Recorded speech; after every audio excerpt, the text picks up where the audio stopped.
पिछले एपिसोड में गेम और ज्यादा खतरनाक हो गया था। अब एपिसोड 4 में एक नया गेम शुरू होता है जहां सिर्फ जीत नहीं बल्कि सैक्रिफाइस भी जरूरी है। सॉन्ग और जुनही एक ऐसे फैसले के सामने खड़े हैं जो पूरी कहानी की दिशा बदल देगा। तो चलिए शुरू करते हैं सीजन 3 एपिसोड 4 की कहानी। एपिसोड 4 की शुरुआत में दिखाया जाता है कि प्लेयर 96 आगे आने वाले प्लेयर्स को नीचे गिरा रहा होता है। वह सियोंग से कहता है कि हम किसी को आगे नहीं आने देंगे, हम दोनों एक्स बटन दबाएंगे, प्राइज मनी बांटेंगे और यहाँ से चले जाएंगे। सियोंग कहता है कि अब बहुत हो गया, इसे बंद करो, लेकिन प्लेयर 96 उसकी बात नहीं मानता। इसी वजह से बाकी प्लेयर्स आगे नहीं आ पाते और कुछ गिरकर मर जाते हैं। अब सियोंग को बहुत गुस्सा आता है। सियोंग उसे चेतावनी देता है कि पीछे हट जाओ, नहीं तो मैं तुम्हें अभी नीचे गिरा दूंगा। यह सुनकर वह डर जाता है और ब्रिज पर मौजूद सारे प्लेयर्स इस तरफ आ जाते हैं। अब बाकी प्लेयर्स भी ब्रिज पर चढ़ने लगते हैं। इधर जैक जुनही से कहता है कि मेरे साथ चलो, हम दोनों यहाँ से साथ निकलते हैं। लेकिन जुनही उससे पूछती है कि तुमने ऐसा क्यों किया, तुमने कैट को क्यों मारा, उसने मेरी और मेरे बच्चे की जान बचाई थी। जैक कहता है कि मुझे नहीं पता था कि तुम उसके साथ अंदर हो, मैं तो तुम्हें ढूंढ रहा था, मैं बस तुम्हारे और बेबी के साथ यहाँ से जाना चाहता था। तब जुनही अपने पैर की चोट दिखाकर कहती है कि अब क्या करोगे, मुझे उठाकर ले जाओगे। जैक चुप रहता है। जुनही कहती है कि यह बेबी सिर्फ मेरा है, तुम्हारे जैसे घटिया इंसान से हमारा कोई रिश्ता नहीं है, जिंदगी में फिर कभी हमें अपनी शक्ल मत दिखाना। जैक वहां से चला जाता है। इधर प्लेयर्स सियोंग के कहने पर प्लेयर 96 को पकड़ लेते हैं। सियोंग आंखें बंद करके उसे नीचे गिरा देता है जिससे उसकी मौत हो जाती है। इसके बाद सारे प्लेयर्स इस तरफ आ जाते हैं। जैक भी जुनही को छोड़कर यहाँ आ जाता है। अब सिर्फ 1 मिनट बचा होता है। सियोंग जुनही से कहता है कि मैं तुम्हें लेने आ रहा हूँ। जुनही कहती है नहीं, यहाँ मत आओ। सियोंग कहता है कि हार मत मानो, अभी भी टाइम है। जुनही कहती है कि अगर तुम हार गए तो मेरे बेबी का क्या होगा, तुमने कहा था कि तुम उसका ध्यान रखोगे, अगर तुम्हें कुछ हो गया तो उसका ख्याल कौन रखेगा। यह कहकर वह ब्रिज से नीचे कूद जाती है और मर जाती है और उसके साथ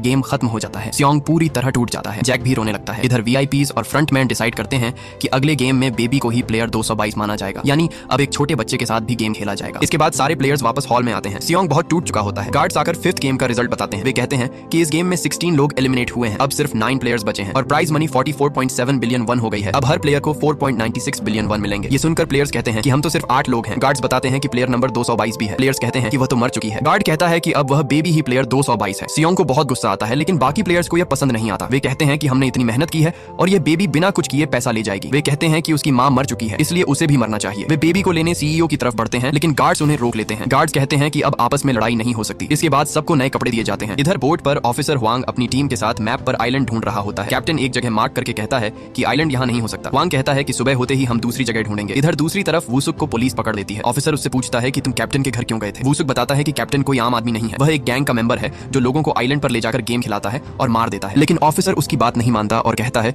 कि तुम हमें पागल समझते हो। तभी एक ऑफिसर कैप्टन को कॉल करके बताता है कि उसके घर में चोरी हुई है। कैप्टन पूछता है कि क्या चोरी हुई है। ऑफिसर बताता है कि जमीन में छुपाए पैसे और कपड़े मिल गए हैं। कैप्टन चोर का नाम पूछता है और उसे वूसुक का नाम बताया जाता है। इससे कैप्टन समझ जाता है कि वूसुक को सच पता चल गया है। वूसुक ऑफिसर से मोबाइल मांगता है। जैसे ही मोबाइल मिलता है वह भाग जाता है। वूसुक हुआंग को कॉल करके बताता है कि कैप्टन उन्हीं में से एक है, लेकिन तभी पुलिस मोबाइल छीन लेती है। इधर कैप्टन गन लोड करता है, वह हुआंग की टीम को मार देता है। हुआंग यह सब देख लेता है। कैप्टन ड्रोन ऑपरेटर को मारने ही वाला होता है कि तभी एक ऑफिसर उसे गोली मार देता है। हुआंग उससे पूछता है कि तुम कौन हो और मुझे क्यों बचाया। वह कहता है कि मैं सिर्फ ऑर्डर्स फॉलो कर रहा था। हुआंग पूछता है कि ऑर्डर्स किसने दिए, लेकिन वह कुछ नहीं बताता और मर जाता है। इधर गेम में प्लेयर्स को खाना दिया जाता है। बहुत दिनों बाद सब अच्छा खाना खाते हैं। एक गार्ड बेबी को मिल्क देता है। गार्ड्स वोटिंग से पहले नेक्स्ट गेम के बारे में बताते हैं। वे कहते हैं कि नेक्स्ट गेम में कौन एलिमिनेट होगा ये आप खुद डिसाइड कर सकते हैं। अगर आप तय कर लें कि किन प्लेयर्स को हटाना है तो बाकी सब गेम पास कर लेंगे। फाइनल गेम पास करने के लिए कम से कम 3 प्लेयर्स को एलिमिनेट करना होगा। एक प्लेयर पूछता है कि क्या हम 3 से ज्यादा को हटा सकते हैं। गार्ड्स कहते हैं हाँ, और बाकी प्लेयर्स रिवॉर्ड मनी लेकर जा सकते हैं। इसके बाद वोटिंग शुरू होती है। सबसे पहले सियोंग वोट करता है, फिर सारे प्लेयर्स वोट करते हैं। इस बार जैक ओ बटन दबाता है। प्लेयर 222 वोट नहीं कर पाता, इसलिए उसका वोट काउंट नहीं होता। इस बार भी गेम जारी रखने वालों की संख्या ज्यादा होती है, यानी अब अगला दिन फाइनल गेम का दिन होगा। सभी प्लेयर्स काफी खुश नजर आ रहे होते हैं, लेकिन सियोंग बहुत डरा हुआ होता है। दूसरी तरफ बोर्ड पर ऑफिसर हुआंग ड्रोन ऑपरेटर की पट्टी कर रहा होता है। ड्रोन ऑपरेटर कहता है कि इतने बड़े इलाके में हम आइलैंड कैसे ढूंढेंगे। तभी हुआंग उस मैप को देखता है जहां कैप्टन ने जाने से मना किया था। वह समझ जाता है कि आइलैंड वहीं होगा। इधर न्यूएल पार्क के साथ बाहर आती है। दोनों एक छोटी बोट में बैठकर वहां से निकल जाते हैं। रास्ते में लीडर वॉकी टॉकी पर न्यूएल से कहता है कि तुम इस छोटी बोट पर कहां तक जाओगी, अभी भी देर नहीं हुई है, प्लेयर को हमारे हवाले कर दो। न्यूएल कहती है कि हमारा पीछा करना छोड़ दो। लीडर कहता है कि मुझे पता है कि प्लेयर पार्क यहाँ से अपनी बेटी के पास जाएगा। वह उसे धमकाता है और कहता है कि अब तो तुम वापस आओगी। न्यूएल बोट को वापस आइलैंड की तरफ मोड़ लेती है। वापस आकर वह लीडर से कहती है कि पार्क को जाने दो और उसे बताती है कि उसकी बेटी खतरे में है। वह पार्क से कहती है कि यहाँ से जाने के बाद पुलिस को कॉल करना। पार्क पूछता है कि तुम मेरी बेटी को कैसे जानती हो, लेकिन वह कुछ नहीं बताती और उसे वहाँ से जाने को कहती है। पार्क वहाँ से चला जाता है। उस बोट में ट्रैकर लगा होता है। गार्ड्स लीडर को बताते हैं कि बोट वापस जा रही है। लीडर कहता है कि उन दोनों को मार दो। दूसरी तरफ प्लेयर्स तय करते हैं कि अगले गेम में सियोंग, मिनसू और बेबी को एलिमिनेट करेंगे और हम 6 के 6 लोग गेम जीतकर पैसे लेकर चले जाएंगे। इसके बाद वे सब टीम बनाकर सो जाते हैं। तभी एक गार्ड आकर सियोंग से कहता है कि फ्रंटमैन ने उसे बुलाया है। गार्ड उसे फ्रंटमैन के पास ले जाता है। सियोंग बहुत गुस्से में होता है। फ्रंटमैन उसे बैठने को कहता है और बताता है कि अगले गेम में सब तुम्हें और बेबी को निशाना बनाएंगे। सियोंग कहता है कि आप लोग इस गेम का मजा लेते हो। फ्रंटमैन कहता है कि मैं तुम्हारी मदद करना चाहता हूँ। वह उसे एक नाइफ देता है और कहता है कि जरूरत पड़ने पर इन मॉन्स्टर से बेबी की रक्षा करना। वह कहता है कि इतना खाने पीने के बाद सब गहरी नींद में होंगे, अगर चाहो तो अभी उन्हें मार दो। सियोंग पूछता है कि तुम मेरे साथ ऐसा क्यों कर रहे हो। तभी फ्रंटमैन अपना मास्क उतार देता है। इन्हू को देखकर सियोंग चौंक जाता है। फ्रंटमैन कहता है कि तुम्हारे दोस्त की मौत बहुत बड़ी है। सियोंग बहुत गुस्से में आ जाता है। फ्रंटमैन कहता है कि तुम मुझे मारना चाहते हो, लेकिन मेरी मौत से कुछ नहीं बदलेगा, कोई और मेरी जगह ले लेगा और गेम कल खत्म हो जाएगा। वह कहता है कि अगर तुम उन्हें अभी मार दोगे तो कल गेम दो प्लेयर्स के बीच नहीं खेला जा सकेगा और तुम बेबी के साथ यहाँ से निकल जाओगे। रूल्स के हिसाब से गेम यहीं खत्म हो जाएगा, वरना वे दोनों को मार देंगे। यही तुम्हारा एक ही रास्ता है। सियोंग की आंखें आंसुओं से भर जाती हैं। वह वहां से धीरे धीरे चलना शुरू कर देता है। तभी फ्रंटमैन उससे पूछता है, क्या तुम अब भी लोगों पर भरोसा करते हो? सियोंग का चेहरा बहुत ज्यादा निराश दिखता है। इसी जगह एपिसोड 4 खत्म हो जाता है। एपिसोड 5 में सियोंग उस नाइफ के साथ प्लेयर 100 के पास जाता है। फ्रंटमैन भी उसे देख रहा होता है। तभी उसे अपना फ्लैशबैक याद आता है, जहां पहले वाला फ्रंटमैन बिल्कुल सियोंग की तरह उसे कहता है कि वे तुम्हें उससे पहले मार देंगे। वह उसे कहता है कि इस नाइफ से तुम उन्हें मार दो। इसके बाद इनहू सभी प्लेयर्स को मार देता है। फ्रंटमैन को यह सब याद आता है और उसकी आंखों में भी आंसू भर जाते हैं। यहीं से सियोंग प्लेयर को मारना शुरू करने वाला होता है, लेकिन तभी उसे साबयोक की झलक दिखाई देती है। वह उसे कहती है, ऐसा मत करो, तुम ऐसे इंसान नहीं हो। साबयोक की बात सुनकर सियोंग रुक जाता है। फ्रंटमैन ये सब कुछ अपनी आंखों से देख रहा होता है। इसके बाद हम न्यूएल को देखते हैं, जो वापस गेम में आ जाती है। वह हिडन लीडर के कमरे में पहुंचती है और उस पर गन तान देती है। लीडर उससे कहता है, तुम अकेली आई हो, मैंने तुम्हें उसे साथ लाने को कहा था। न्यूएल कहती है, मैं उसे नहीं ला सकी। लीडर पूछता है, अब तुम क्या चाहती हो? न्यूएल कहती है, मैं प्लेयर 246 का रिकॉर्ड डिलीट करने आई हूँ। इसके बाद वह लीडर के सामने पार्क का रिकॉर्ड डिलीट कर देती है। वह पूछती है कि क्या यही रिकॉर्ड था? लीडर बताता है कि सारे फाइल्स हार्ड कॉपी में हैं, जो फ्रंटमैन के रूम में है। वह कहता है कि वहां फ्रंटमैन के अलावा कोई नहीं जा सकता। न्यूएल गन पॉइंट पर लीडर को फ्रंटमैन के रूम तक ले जाती है, लेकिन लीडर उस पर हमला कर देता है। दोनों लिफ्ट से बाहर आकर लड़ते हैं। लीडर न्यूएल को जोर से मारता है, जिससे उसकी हालत खराब हो जाती है। लीडर कहता है कि प्लेयर 246 से तुम्हारा क्या रिश्ता है? क्या तुम उसे पसंद करने लगी हो? न्यूएल कहती है कि अगर प्लेयर 246 मर गया तो उसकी बेटी भी मर जाएगी। उसने किसी और के बच्चे के लिए इतना बड़ा रिस्क लिया। वह लीडर से विनती करती है कि उन्हें कुछ मत करो। लीडर कहता है कि अब बात सिर से ऊपर जा चुकी है। वह नाइफ से उसे मारने लगता है। न्यूएल उसे धक्का देकर नाइफ से वार कर देती है। लीडर फिर उठकर कांच से उसके सिर पर मारता है। न्यूएल गिर जाती है और लीडर उसके पेट में नाइफ घोंप देता है। तभी वॉकी टॉकी पर गार्ड बताता है कि नेक्स्ट गेम शुरू होने वाला है। लीडर कहता है कि गेम शुरू करो, मैं आ रहा हूँ। मौका पाकर न्यूएल भाग जाती है। लीडर उसे मारने के लिए पीछे आता है, लेकिन न्यूएल लिफ्ट में जाकर गन उठा लेती है और लीडर को गोली मारकर खत्म कर देती है। दूसरी तरफ ऑफिसर हुआंग आइलैंड ढूंढ रहा होता है। तभी रेडियो पर फ्रंटमैन की आवाज आती है और वह उसे वापस जाने को कहता है। हुआंग पूछता है कि उस दिन मुझे बचाने की जरूरत क्यों पड़ी? फ्रंटमैन कहता है कि इस गेम को भूल जाओ, वरना इस बार सच में नहीं बचोगे। अब सुबह हो जाती है। सभी प्लेयर्स को गेम हॉल में लाया जाता है, जहां 3 बड़े टावर्स होते हैं, सर्कल, स्क्वायर और ट्रायंगल। सभी को लिफ्ट से ऊपर भेजा जाता है। इस गेम का नाम स्काई स्क्विड गेम होता है। रूल्स बताए जाते हैं कि आपको दोनों टावर्स पार करने हैं और गिरना नहीं है। अगले टावर पर जाने के लिए जिस टावर पर खड़े हो वहां एक से ज्यादा प्लेयर्स को गिराना होगा। जो प्लेयर्स आखिर में सर्कल टावर पर बचेंगे वही गेम जीतेंगे। अगर समय खत्म होने से 1 घंटे पहले कोई प्लेयर नहीं गिराया गया तो सबको मार दिया जाएगा। बटन दबाते ही गेम शुरू हो जाता है और उन्हें 15 मिनट दिए जाते हैं। प्लेयर 100 कहता है कि हर टावर पर सिर्फ एक प्लेयर को एलिमिनेट करेंगे। एक प्लेयर कहता है कि हम वोटिंग करेंगे और तय करेंगे कि किसे एलिमिनेट करना है। पहले एक नाम डिसाइड करेंगे। सब लोग मान जाते हैं, लेकिन जैक कहता है कि वह राज्य नहीं है। वह कहता है कि यह गेम 3 राउंड में खेला जाएगा और हर कदम सोच समझ कर उठाना होगा। प्लेयर्स कहते हैं कि इसमें सोचने की क्या बात है। जैक कहता है कि देखकर लग रहा है कि प्लेयर 456 बेबी को बचाने के लिए कुछ भी कर सकता है। एक प्लेयर कहता है कि अगर हम उसे धक्का मारकर गिराने की धमकी दें तो वह जरूर बेबी को छोड़ देगा। दूसरा प्लेयर कहता है कि पिछली गेम में वह बेबी को बचाने के लिए अपनी जान पर खेल गया था, वह बेबी को कभी खुद से अलग नहीं करेगा। दूसरा प्लेयर कहता है कि तो फिर हम अभी ही इन दोनों को गिरा देते हैं। लेकिन एक प्लेयर कहता है कि ये गेम 3 राउंड की है और हर राउंड में सिर्फ एक ही प्लेयर एलिमिनेट होगा, जिससे हम 6 लोग बच सकते हैं। जैक कहता है कि वह सोच रहा है कि हम किसी और कमजोर प्लेयर को एलिमिनेट करें। वह मिन्सू की तरफ इशारा करता है। सब लोग इस पर सहमत हो जाते हैं और उसके पास जाते हैं, लेकिन कोई भी उसे नीचे नहीं गिरा रहा होता, क्योंकि सबको डर होता है कि उसे गिराते हुए वे खुद भी नीचे गिर सकते हैं। इसी वजह से कोई आगे नहीं बढ़ रहा होता। तभी जैक टावर से एक रॉड निकालता है और उससे मिन्सू को नीचे गिरा देता है। मिन्सू मर जाता है और रॉड भी उसके साथ नीचे गिर जाती है। इस तरह वे ये राउंड जीत जाते हैं। इसके बाद सब लोग अगले टावर पर पहुंच जाते हैं,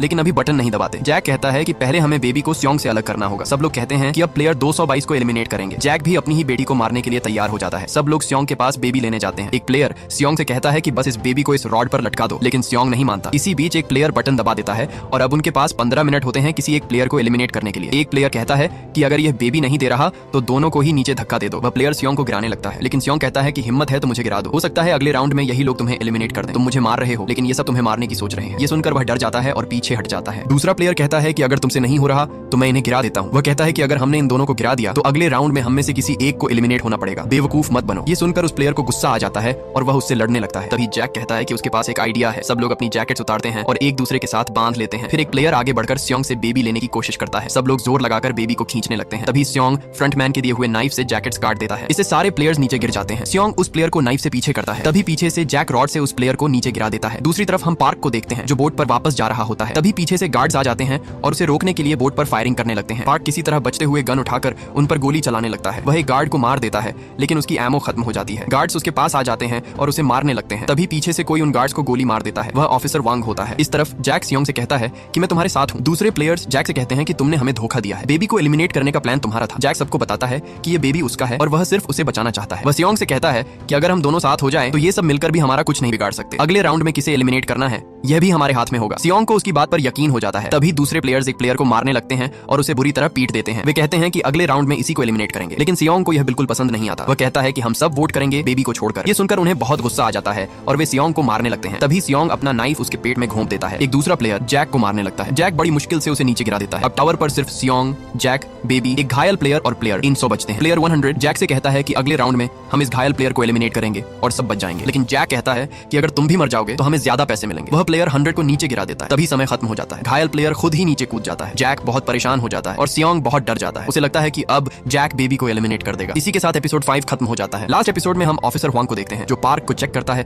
और उसे पता चलता है कि वह भी एक प्लेयर था। हुआंग उससे आइलैंड के बारे में पूछता है और पार्क उसे आइलैंड का पता बता देता है। दूसरी तरफ गेम में दोनों लास्ट राउंड की तरफ बढ़ते हैं। सियोंग बेबी को अपने साथ अच्छी तरह बांध लेता है और आगे बढ़ता है। जैक उसे रोकता है और कहता है कि बेबी मुझे दे दो और तुम यहीं रुको। सियोंग कहता है कि अगर मैं यहाँ रुका तो अगले राउंड में तुम्हें खुद या बेबी को एलिमिनेट करना पड़ेगा। जैक कहता है कि उसे पता है। सियोंग पूछता है कि क्या तुम इस बेबी को एलिमिनेट करोगे? वह कहता है कि मुझे वहां आने दो, बेबी को कुछ नहीं होगा। जैक पूछता है कि क्या तुम हमारे लिए अपनी जान दोगे? सियोंग कहता है कि उसने बेबी को बचाने का वादा किया है, लेकिन जैक नहीं मानता। ब्रिज बंद होने में 3 सेकंड्स बचे होते हैं। सियोंग बेबी को नीचे रख देता है और खुद पीछे चला जाता है। जैक बेबी को लेकर आगे चला जाता है। सियोंग नाइफ उठाता है और ब्रिज बंद होने से पहले नेक्स्ट टावर पर कूद जाता है। दोनों के बीच लड़ाई शुरू हो जाती है। सियोंग जैक को बहुत मारता है। जैक भागकर बेबी को पकड़ लेता है और कहता है कि अगर तुम मेरे पास आए तो मैं बेबी को नीचे फेंक दूंगा। सियोंग कहता है कि ऐसा मत करो। जैक कहता है कि नाइफ नीचे फेंको और पीछे हटो। सियोंग नाइफ नीचे रख देता है और पीछे हट जाता है। जैक बेबी को नीचे रखकर नाइफ उठाता है और सियोंग पर हमला करता है। वह सियोंग के हाथ में नाइफ घोंप देता है। सियोंग उसका पीछा करता है और दोनों नीचे गिर जाते हैं, लेकिन सियोंग टावर पकड़ लेता है और जैक उसकी जैकेट पकड़ लेता है। दोनों बच जाते हैं, लेकिन तभी जैकेट टूट जाती है और जैक नीचे गिरकर मर जाता है। सियोंग ऊपर चढ़ जाता है। ये आखिरी राउंड होता है। उसने अभी तक बटन नहीं दबाया होता। दूसरी तरफ न्यूएल किसी तरह उस रूम तक पहुंच जाती है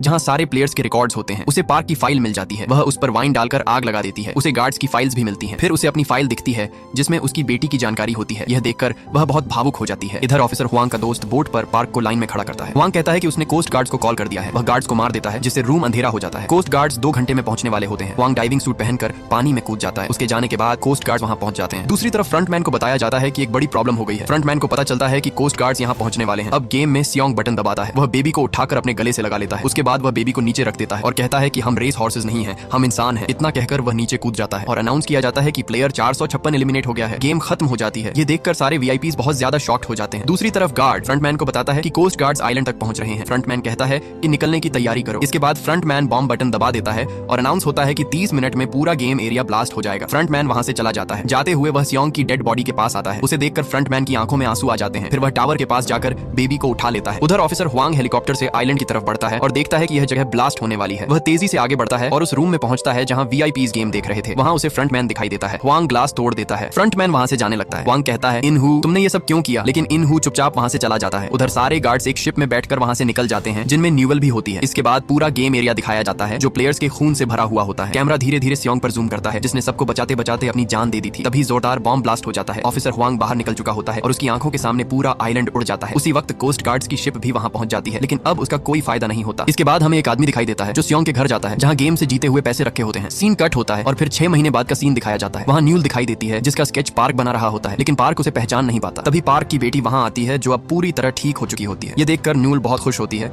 और वहां से चली जाती है। कार में न्यूल को उस आदमी की कॉल आती है जिसे उसने अपनी बेटी को ढूंढने का काम दिया था। वह बताता है कि तुम्हारी बेटी चाइना में देखी गई है। इसके बाद न्यूएल एयरपोर्ट से चाइना के लिए निकल जाती है। दूसरी तरफ वूसुक दिखाई देता है जिसे कैप्टन के घर चोरी के आरोप में अरेस्ट किया गया था और अब उसे रिहा कर दिया गया होता है। ऑफिसर हुआंग और उसका दोस्त उसे लेने आते हैं। हुआंग उसका शुक्रिया अदा करता है और पूछता है कि आगे क्या करने का इरादा है। वूसुक कहता है कि अभी उसने कुछ नहीं सोचा। हुआंग बताता है कि सियोंग के अपार्टमेंट से सारे पैसे गायब हो चुके हैं। वूसुक कहता है कि पैसे कौन ले सकता है, हम दोनों के अलावा किसी को इसकी जानकारी नहीं थी। वूसुक कहता है कि हो सकता है मिस्टर सियोंग जिंदा हो। हुआंग कहता है कि उम्मीद है ऐसा ही हो। इसके बाद हुआंग अपने घर जाता है जहां उसे बेबी प्लेयर 222 के कपड़े मिलते हैं और उनके साथ एक क्रेडिट कार्ड भी मिलता है। वह कार्ड लेकर बैंक जाता है और बैलेंस चेक करता है जिसमें 45.6 बिलियन वन होते हैं। यह देखकर वह बहुत शॉक्ड हो जाता है। दूसरी तरफ अमेरिका का सीन दिखाया जाता है। वहां फ्रंटमैन सियोंग की बेटी के घर जाता है और कहता है कि मैं सियोंग का दोस्त हूँ। ये बॉक्स तुम्हारे डैड ने तुम्हारे लिए छोड़ा था। मुझे अफसोस है कि तुम्हारे डैड अब इस दुनिया में नहीं रहे। ये सब उन्होंने तुम्हारे लिए छोड़ा है। ये सुनकर वह बहुत इमोशनल हो जाती है और बॉक्स ले लेती है। बॉक्स खोलने पर उसमें प्लेयर 456 यानी उसके डैड का सूट और एक क्रेडिट कार्ड होता है। यानी सियोंग के अपार्टमेंट से पैसे फ्रंटमैन ने नहीं लिए थे बल्कि वह उसकी बेटी का हक था। फ्रंटमैन वहां से चला जाता है। रास्ते में वह एक लेडी को देखता है